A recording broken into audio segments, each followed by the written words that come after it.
നിലമ്പൂരിൽ നാമനിർദ്ദേശ പത്രിക സമർപ്പിച്ച UDF സ്ഥാനാർത്ഥി ആര്യാടൻ ഷൗക്കത്ത്. UDF നേതാക്കൾക്കും പ്രവർത്തകർക്കുമൊപ്പം റോഡ് ഷോ ആയാണ് ആര്യാടൻ ഷൗക്കത്ത് നാമനിർദ്ദേശ പത്രിക സമർപ്പിക്കാൻ എത്തിയത്. ഭരണവിരുദ്ധ വികാരം നിലമ്പൂരിൽ വോട്ടായി മാറുമെന്നാണ് UDF പ്രതീക്ഷ.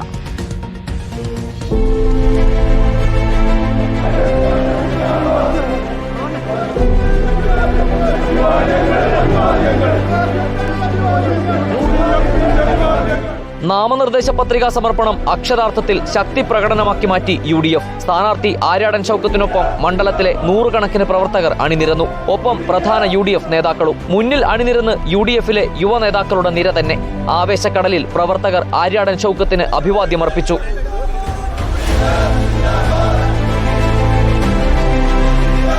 ആവേശം നിറഞ്ഞ പ്രകടനത്തിന് ശേഷം നേതാക്കൾക്കൊപ്പം നിലമ്പൂർ താലൂക്ക് ഓഫീസിലേക്ക് തഹസിൽദാരും തെരഞ്ഞെടുപ്പ് ഉപവരണാധികാരിയുമായ MP സിന്ധു മുൻപാകെ നാമനിർദ്ദേശ പത്രിക സമർപ്പിച്ചു.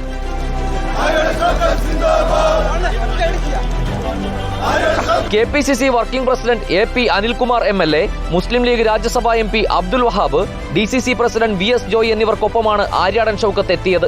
കേരളത്തിലെ ദുർഭരണം അവസാനിപ്പിക്കാൻ UDF-ന് മാത്രമേ സാധിക്കൂവെന്ന് നാമനിർദ്ദേശ പത്രികാ സമർപ്പണത്തിന് ശേഷം മാധ്യമങ്ങളോട്. ഇന്ന് നിങ്ങൾ കണ്ടു, നിലമ്പൂരിൽ ഇതുവരെ ഒരിക്കലും കണ്ടിട്ടില്ലാത്ത രൂപത്തിലുള്ള ഒരു വലിയ ആവേശമാണ് ഇന്ന് പ്രവർത്തകർക്കും ജനങ്ങൾക്കും നിലമ്പൂരിലുള്ളത്. അതുകൊണ്ട് തന്നെ ഒരു വലിയ വിജയം ഉണ്ടാവുമെന്ന് തന്നെയാണ് ഞങ്ങൾ പ്രതീക്ഷിക്കുകയല്ല, ഞങ്ങൾക്ക് ഉറപ്പാണ്. മണ്ഡലത്തിൽ ഇത്തവണ മത്സരം ശക്തമാകുമെന്ന് തന്നെയാണ് UDF വിലയിരുത്തൽ. റിപ്പോർട്ടർ, മലപ്പുറം.